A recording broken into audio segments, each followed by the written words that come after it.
ಹೇಳಲಿ ನಿನ್ನ ಮೈಯ ತುಂಬ ಕಣ್ಣಿದೆ ಮನದಾಳದ ರಸಮಂಜರಿ ರಂಗೇರಿ ನಿನ್ನ ಕಾದಿದೆ ಬಿಸು ಮಾತಿನ ಪಂದ್ಯಾವಳಿ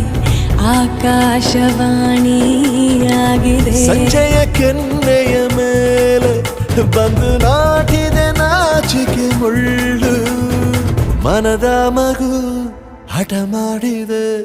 ಮಾಡುವ ಕೊಂಗ